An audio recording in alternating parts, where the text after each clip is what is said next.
Hello, and welcome back to another update where I cover the latest developments throughout the front line in the Russo-Ukrainian war. We start out in the direction of Prohres, where the Russians have managed to capture the remaining parts of the village, gaining full control over it. At the same time, the fortified positions north of the village is contested. It is in the gray zone. It is not clear whether the Russians or the Ukrainians control it, as it would be very difficult for the Russians to have control over Prohres while the fortified positions to the north of it is remaining under Ukrainian control.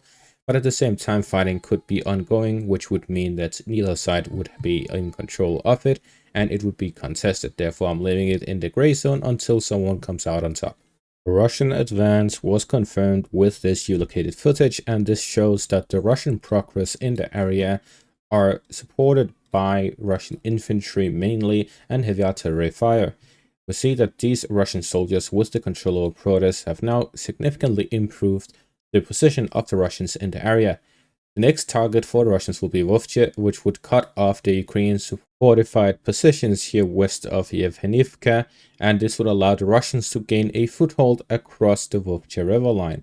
The Vovche river line does not pass through here in the north in any significant manner.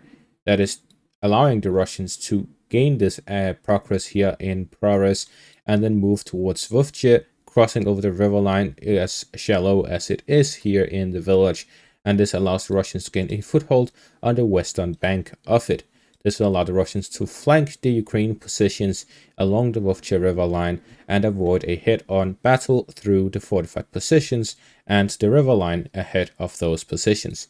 However, the Ukrainians do have a significant fortified positions here east of Selane, and this is a fortified position containing of several layers of trenches. It's not seen on the satellite image, as this is one of the newer fortified positions that was created during the Battle of Avdiivka. As we can see, there are several layers of trenches, both in an eastern direction and on a lateral and vertical position. This allows the Ukrainians to defend against Russian advances, whether they are from a northern direction, southern direction, or eastern direction, both inside and outside of the fortified position. This means that the Russians who would be attacking from the north would be facing off against these Ukrainian fortified positions.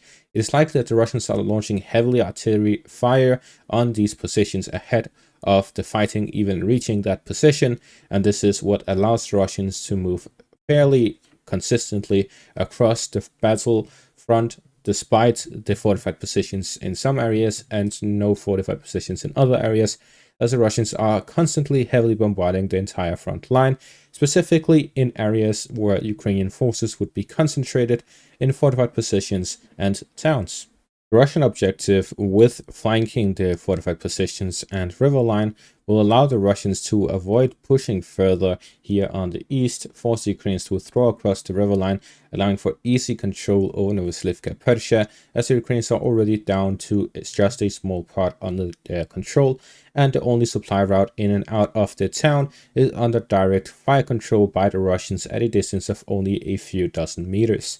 This allows the Russians to have a significant advantage here in this area, and it will likely lead to a similar situation to what we saw at the river line here to the east, from Ulmansk through Semenivka, Berdishi, and so on, where the Russians will be fighting at one of the flanks and pressure the Ukrainians in a very tough battle. The Ukrainians will likely send reinforcements to counterattack and regain positions to re-establish the front along the river line, as it is a very strong Ukrainian defensive position in the area and the next line of defense of the Ukrainians.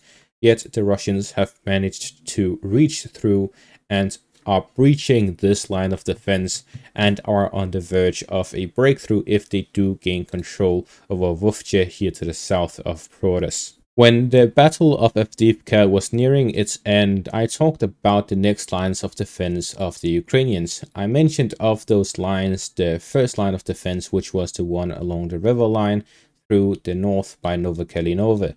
Then the second line of defense near Ocheretine through Solovyove, Novopokrovsk, and Novoselivka, Persia, and the third line of defense, which was Novoalexandrivka, Yemenivka, Sokil, Vovche, Prohres, and the river line. The Russians have now captured the entirety of the first line of defense, 95% of the second line of defense, and about 50% of the third line of defense. This is a very significant advantage to the Russians in this section of the front line and shows that the Russian Avdiivka offensive never stopped. In the meantime, with the fighting over the third line of defense, if the Russians manage to fully capture it, the Battle of Pokrovsk would officially begin, as it would no longer be within the same scope of Avdiivka, but Avdiivka will instead be the springboard for the new step in the Russian offensive operation. And this would also signal the start of the end of the Battle of the Donetsk region. Pokrovsk is the most important town in the entirety of the Donetsk region, following the city of Donetsk. The reason for that is the majority of Ukrainian supplies going through rail goes through Pokrovsk, from Zaporizhia through Pokrovsk, from Dnipro through Pokrovsk, and through to Konstantinivka, Kramatorsk, and Sloviansk. The second line of defense goes through Izium, Kharkiv, and through Liman to Kramatorsk and Sloviansk from the north.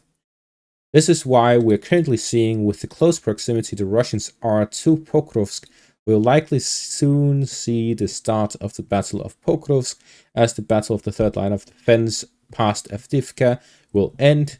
The Russians will start this new battle, and at the same time we'll likely see the start of the Battle of Liman, as that would significantly limit the Ukrainian supplies going in and out of the Donetsk region, and thereby limit the amount of soldiers the Ukrainians are able to dedicate to the fighting in the Donetsk region.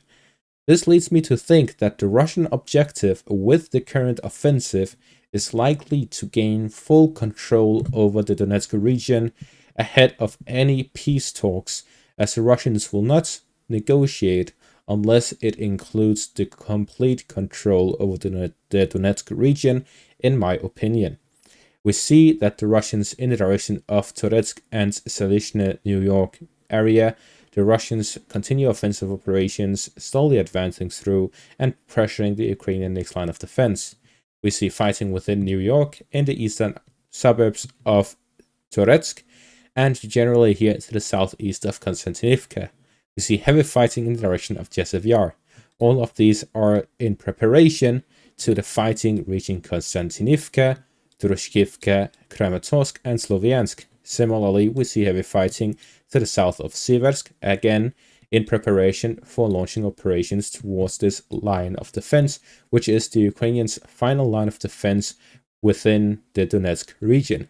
In the north, we see positional fighting east of the Serbets River, again in preparation for the final line of defense of the Ukrainians in the Donetsk region. It has become clear and evident, based on the recent developments, that the Russians are completely focusing on the full capture of the Donetsk region, and the next following months we will see heavy fighting all throughout the Donetsk region, as we have seen over the past few months, but at a more intense rate. This is likely due to the fact that Donald Trump, if he is elected, has announced that he will look to end the war in Ukraine as fast as possible.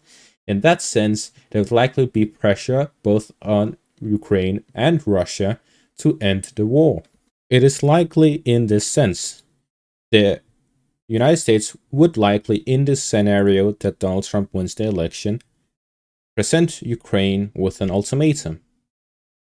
Negotiate for peace, or the United States will stop its aid to Ukraine. And when it comes to Russia, it will likely be the carrot and the stick. Where the carrot would be, if you end the war, negotiate, we will stop the sanctions, cancel the sanctions. Your economy would do much better. If you continue the war, then that's the stick. They may continue sending aid to Ukraine, or some other way increase sanctions. Whichever the stick is, they will likely present the carrot and the stick technique in that negotiation. That is based on the relation between the two countries. So based on this, we see that the US administration following the election, if Donald Trump wins, if the Republicans wins, will likely aim towards ending the war. And Russia would likely agree to that if they have the Donetsk region. Therefore, the Russians want to gain control over the Donetsk region ahead of the US election, or at the very least the inauguration in January. That gives the Russians about half a year to gain full control over the Donetsk region, which I believe at the current rate would be possible, as the Russians are now closing in on Pokrovsk and the Konstantinivka, Kramatorsk, Sloviansk line of defense, which is the final defensive positions of the Ukrainians in the Donetsk region. The final update in this video is the Russian full capture of Ivanivka and a push towards Imminent from that direction. The Russians are now closing in on the village of Imminent from the east and the south at the same time, and this will likely lead to the Russian capture of the village, which is a very small one. There's hardly any buildings, as is usual with these isolated villages, and the Russians will likely gain control over the area here to the south of the river line, south of Siversk, and they'll move on to push further north from Rostolivka towards Fedorivka and other villages along the front line south of Siversk in preparation for further offensive operations east of the canal, moving up from Bakhmut and connecting to the Severodonetsk river line here to the west of Siversk. This will allow the Russians to start sieging the Sloviansk-Konstantinivka line of defense, leading all the way to Donetsk.